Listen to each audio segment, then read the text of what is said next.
Students, आज हम पढ़ेंगे अपना third chapter evolution of crude drug. Evolution of crude drug का मतलब होता है ड्रग की जांच करना। कैसे हम उसको जांचेंगे, क्या ड्रग मतलब प्लांट के पार्ट में क्या क्या होता है, प्लांट को हम कैसे जस्टिफाई करेंगे कि ये हमारा वही प्लांट है, या ड्रग को कैसे हम जानेंगे।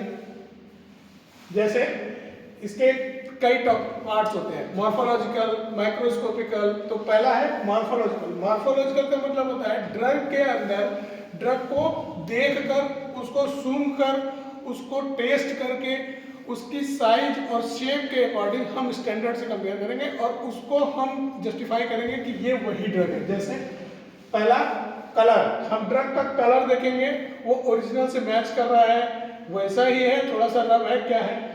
उसका स्मेल ऑर्डर, स्मेल कैसा है, उसका टेस्ट कैसा है। नॉर्मली हम क्रूड ड्रग का, कुछ ड्रगों का शेप एंड साइज नहीं देख सकते, क्यों? जैसे वो पाउडर ड्रग है या वो जेल में है या पेस्ट में आ गया आपके पास, तो आप उसका शेप साइज नहीं देख सकते। इसलिए हम ये दो चीजें देखते हैं। नेक्स्ट आता है हमारा माइक्रोस्कोपिकल इवोल्यूशन। माइक्रोस्कोपिकल इवोल्यूशन में ड्रग की माइक्रोस्कोपी करते हैं। माइक्रोस्कोपी मतलब उसका हिस्टोलॉजिकल कैरेक्टर देखते हैं कि उसके लीफ में क्या क्या होता है। जैसे पहला पार्ट होता है इसका लीफ कांस्टेंट। लीफ कांस्टेंट में उसके हम देखते हैं पेलिसाइड रेशियो। पेलिसाइड रेशियो क्या होता है? पेलिसाइड रेशियो एपिडर्मल सेल के बीच में जो सर्किल लिगामेंट होते हैं उसको बोलते हैं पेलिसाइड रेशियो। कितने होते हैं एक एरिया में? जितने भी होते हैं एक एपिडर्मल सेल के बीच में, जितने भी राउंड सर्किल होते हैं वो पेलिसाइड रेशियो कहलाता है। इसको हम आपको एक थोड़ा सा वीडियो में दिखाते हैं।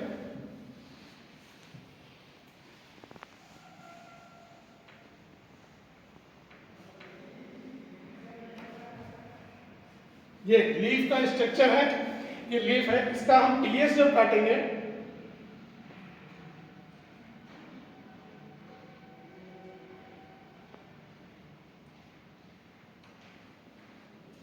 थोड़े से पार्ट का, जब हम स्ट्रक्चर टीएस काटते हैं तो हम देखते हैं ये जो राउंड सर्किल है एपिडर्मल सेल के नीचे, ये जो राउंड सर्कल है ये हमारा पेलिसाइड रेशियो कहलाता है। ठीक, इसके बाद आते हैं सेकंड उस पे।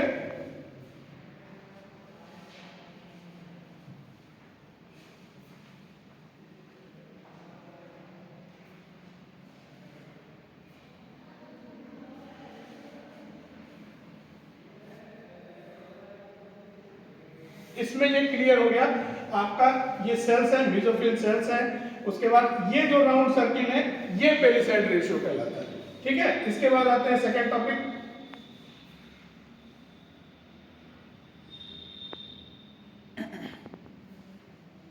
ये आता है when isolate number. When isolate number क्या होता है? वेन आइसोलेट नंबर लीफ के मिडरिप और मिडवे से जो के बीच में जो लाइनिंग होती है, जैसे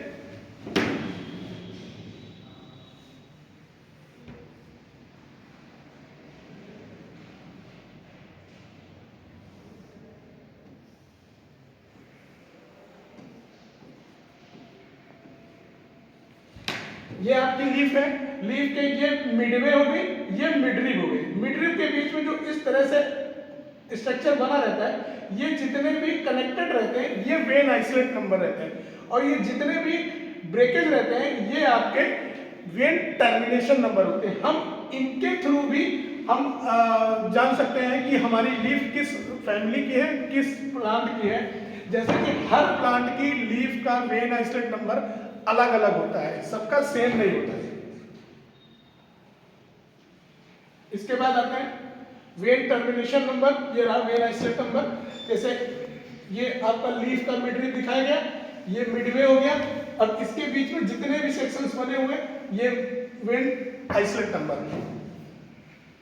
अब आता है स्टोमेटा। स्टोमेटा क्या होता है? स्टोमेटा प्लांट की लीफ में पाया जाता है जो CO2 को लेकर के O2 को छोड़ता है। ठीक है, ये एक ओपनिंग होती है, माइनर ओपनिंग होती है, जो कवरिंग होती है आपके गार्ड सेल से।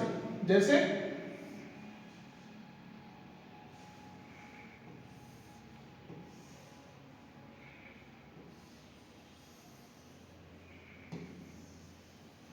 ये गार्ड सेल कहलाता है, ये ओपनिंग कहलाती है, ये ओपनिंग क्लोज एंड क्या कहते हैं, बंद और खुला होती है, बंद और खुलती है। ठीक, ये लीफ के अंदर कुछ इस तरह से ओपनिंग दिखते हैं। ठीक, इसका हम छोटा सा स्ट्रक्चर देखेंगे। ये आपकी लीफ है, लीफ के अंदर जब हम उसको माइक्रोस्कोपिकल देखते हैं तो ये देखो, ये H2O बाहर निकल रहा है, O2 अंदर जाएगा। ये इसके थ्रू हम प्लांट जो है बहुत सारे मिनरल्स, सनलाइट और पानी जो है अपने जड़ों तक पहुंचाता है। ये टाइप ऑफ स्टोमेटा है। कितने तरह के टाइप होते हैं? एनोमोसाइटिक, एंसियोसाइटिक, पैरासाइटिक, डाइसाइटिक, एक्टिनोसाइटिक, साइक्लोसाइटिक और ग्राइमिनस। हर प्लांट के अलग अलग अपने स्टोमेटा होते हैं। ठीक,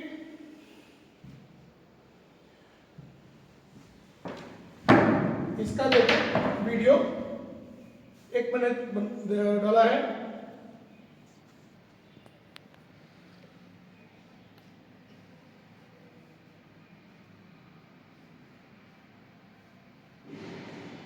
ये कि जब सनलाइट पड़ती है तो किस तरह से पानी, हवा सब आपके प्लांट के स्टॉक के थ्रू ये रूट तक जाती है। ठीक, अब इसी में आता है आपका स्टोमेटा। किस तरह से स्टोमेटा वर्क करता है? Opening close, opening close. ये O2 छोड़ता है और CO2 लेता है। ये देखो CO2 ले रहा है और O2 छोड़ रहा है। हमें क्या चाहिए?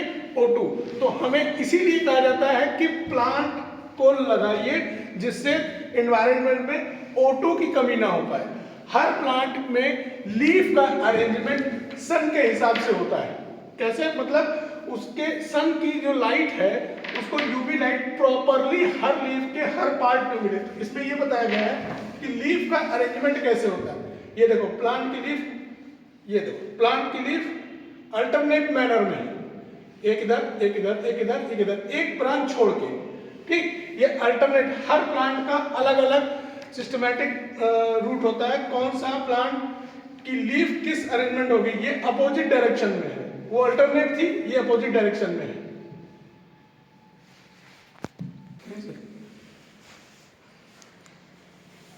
ठीक, अब ये आता है इस तरह से। अब देखो लीफ का अरेंजमेंट अलग अलग तरीका है। ये वोलर मैनर है जिसमें लीफ चारों तरफ खुलती है और सन की लाइट पूरी उसके पोर्शन में पड़ती है। अब आते हैं नेक्स्ट पे।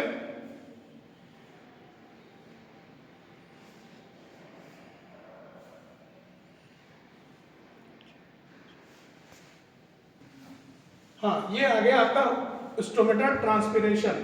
किस तरह से स्टोमेटा वर्क करता है? आपके रूट से जो मिनरल्स जाते हैं वो प्लांट में जाते हैं और प्लांट में जाने के बाद आपके स्टेम को होते हुए लीफ पर जाते हैं और लीफ पे जब सनलाइट पड़ती है, पानी मिलता है उनको। ये देखिए वाष्पीकरण हो रहा है, इसे बोलते हैं वाष्पीकरण। ठीक है, ये जब प्रॉपरली होता है तो स्टोमेटा इनके वर्किंग में रहते हैं। और ये रहा आपका एपिडर्मल सेल, ये रहा उस पे स्टोमेटा। स्टोमेटा क्लोज, ये रहे गार्ड सेल जो अभी मैंने बताया था, ये गार्ड सेल है, ये स्टोमेटा है, ये ओपनिंग है। जब इस पे पानी या सनलाइट पड़ती है तो ये वर्किंग करना स्टार्ट कर देते हैं। डाइकॉट, अभी आपने एक चीज देखी, डाइकॉट का स्टोमेटा जो होता है वो इस तरह का होता है। मोनोकॉट का सिलिंड्रिकल होता है, डंबल शेप्ड। ठीक, अब आगे आते हैं।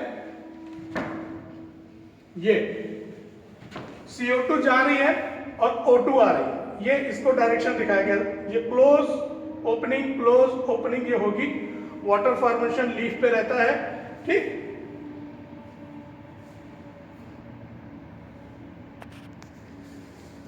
आता है आपका सेकंड स्टोमेटा के बाद आता है ट्राइकोम्स। ट्राइकोम्स क्या होते हैं? प्लांट में पाए जाने वाले हेयर्स। आपने देखा होगा गुलाब जब आप छूते हैं तो उसमें टेंटिकल्स, कांटे होते हैं और उसके ऊपर कुछ ऐसे प्लांट होते हैं जिनके ऊपर रेशे पाए जाते हैं। वो रेशे क्या होते हैं? वही ट्राइकोम्स कहलाते हैं। ये ट्राइकोम्स होते क्यों हैं?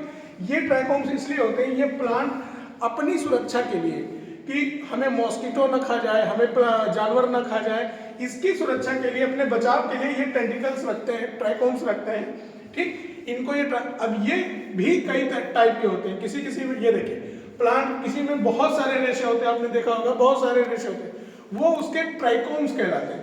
ये रहा आप गुलाब की कली, उसके ऊपर जो रेशा पाया जाता है वो कुछ कांटे टाइप के होते हैं।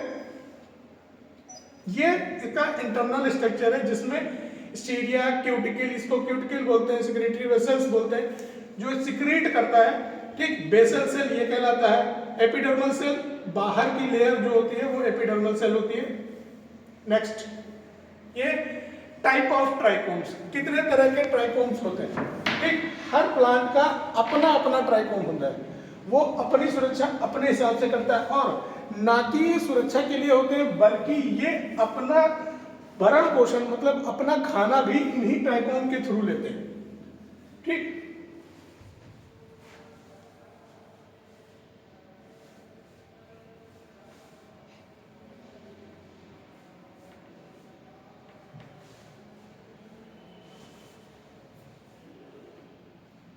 टाइप ऑफ ट्राइकोम, कितने तरह के ट्राइकोम्स होते हैं। Unicellular, uniseriate, multiseriate, tapering. Tapering का मतलब वो जैसे हम लोगों ने सुना था टैप रूट, वो सिंगल रूट होती है।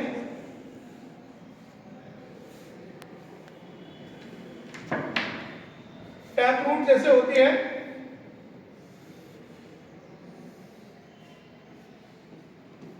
ये उस फॉर्म में होते हैं ये टेंटिकल्स। जैसे हमारा गन्ना है या और प्लांट है जिनमें छोटे छोटे कांटे टाइप के निकले होते हैं, ये इसलिए इनका नाम रखा गया टैपरिंग। दूसरे आते हैं ग्लैंडुलर। ग्लैंडुलर मतलब वो ऊपर का उनका जो माउथ होता है वो ब्लंट टाइप का होता है, जिसमें पाइलेट और कैपिटेट होता है। तीसरा आता है स्टीलेट, जिसमें कई सारे कांटे, जैसे आपने पाइनस का प्लांट देखा होगा, साइकस का प्लांट देखा होगा, उसमें जो लीफ होती है वो इसी तरीके की होती है, और वो पूरा ऐसे करके खुलती है। एक तरह से वो उनका जो टॉपरिंग होता है, टॉपरिंग उनका होता है ऐसे करके। ये प्लांट वो उसकी सुरक्षा करता है इस प्लांट की, और यही उसमें ट्राइकोम्स पाए जाते हैं। ये और नंबर ऑफ ट्राइकोम्स, उसके बाद आ जाता है ये हमारे टाइप ऑफ ट्राइकोम्स हैं जो और बाकी प्लांट में किस तरह से पाए जाते हैं। ठीक है, ये है। और उसके बाद ये और सारे टाइप, पैपियोल, ग्लैंडुलर, हेयर, पॉइंटेड, ये सारे ट्राइकोम्स हैं। उसके बाद हम आते हैं, एक टॉपिक आता है हमारा पाउडर माइक्रोस्कोपी, जिसके अंदर लाइकोपोडियम स्पोर मेथड लेते हैं। लाइकोपोडियम स्पोर मेथड में लाइकोपोडियम जो लेते हैं वो 1 मिलीग्राम में 94,000 पोर्स होते हैं। जैसे